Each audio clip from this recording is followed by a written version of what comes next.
morning. Today's tidbit from the Bullock County Historical Society is sponsored by Brooklet's oldest business, Denmark's Furniture and Sleep Market, and also by Whitfield Signs. We thank both of them for their support. From 1897 until 1933, the Savannah and Statesboro Railway carted our citizens to the state of Chatham and back for numerous reasons. Our seventh historical marker of our 26 was focused on this important railway to our town's growth. And I'd like to read you the marker. It reads as follows. This path follows the roadbed of the Savannah and Statesboro Railway, completed in 1899. It was created through the interest of timbermen and turpentiners and through the dreams of Statesboro citizens of becoming a railway center. The local depot stood near the corner of East Vine and Railroad Streets. The company's secretary, J.A. Brannon, had an office at the Jekyll Hotel. For 34 years, the S&S Railroad enabled residents to visit Savannah or take excursions to Tidbit. It also linked the county's farmers and merchants to railways serving the nation. Sites near depots such as Brooklet and Stilson became towns. J.R. Anderson purchased the S&S Railway in 1905. The S&S operated at a profit for years, and by 1910 owned 3 locomotives, 3 passenger cars, 2 baggage cars, and 25 freight cars. In 1906, 4 trains ran daily between Cuyler and Statesboro, with connections from Cuyler to Savannah. In 1911, the S&S bought the Savannah, Augusta, and Northern Railway that operated 39 miles of track from Statesboro to Stevens Crossing. The company had planned to extend the rail line to Atlanta, but went out of business in 1933. I love this marker. It has so much information condensed in such a little space. This is a Savannah and Statesboro Railway button. It is just under an inch in diameter, and the back stamp says J.K. George, New York. What a great piece of history. I just recently found this on eBay, and I'm so glad I did. The railways played such a part in making Statesboro what it is today. This is a wonderful picture of engine number 5. This was the engine that took the fabulous 50 to Savannah to win the bid for the 1st District Agricultural and Mechanical School in 1906.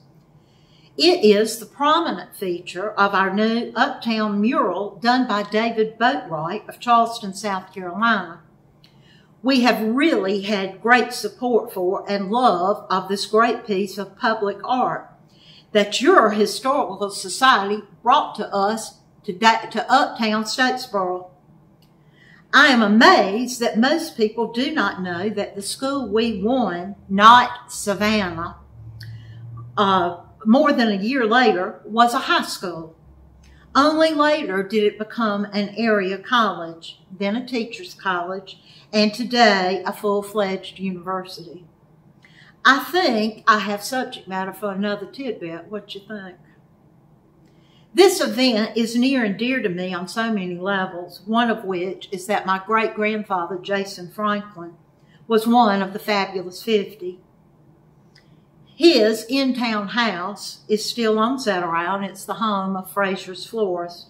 All of his children, except one, attended college at the turn of the last century. He was a firm believer in education. I don't drive by this historical marker without thinking of J.R. Anderson and what he did for my town. Jefferson Randolph Anderson was born in Savannah in 1861, right during the Civil War.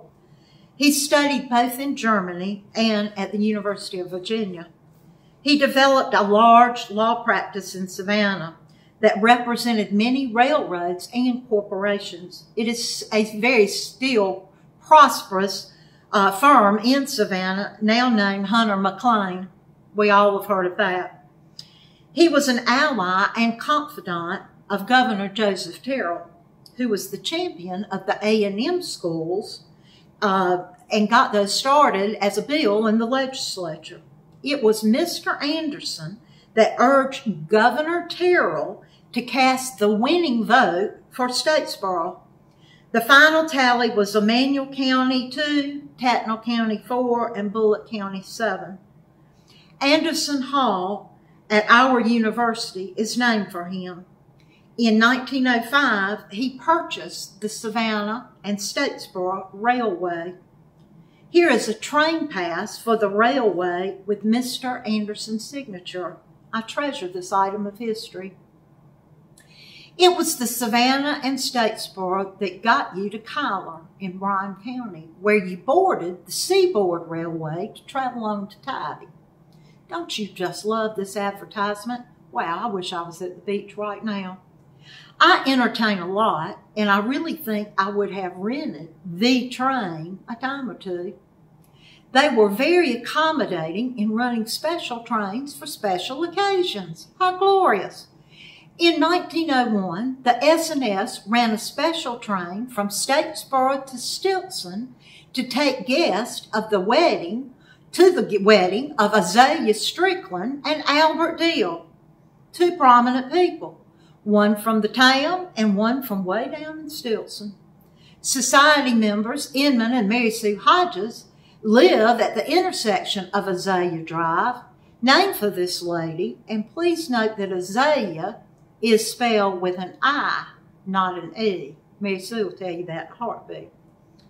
When Rafe Simmons' daughter, Lula, married Frank Grimes, who was an auditor of the S&S Railway, the bridal couple left for their honeymoon on a special train for Savannah at 6 p.m. The whole wedding party accompanied them as far as Kyler.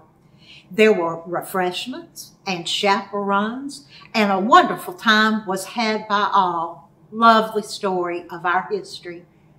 Thanks for sharing with me today, and bye.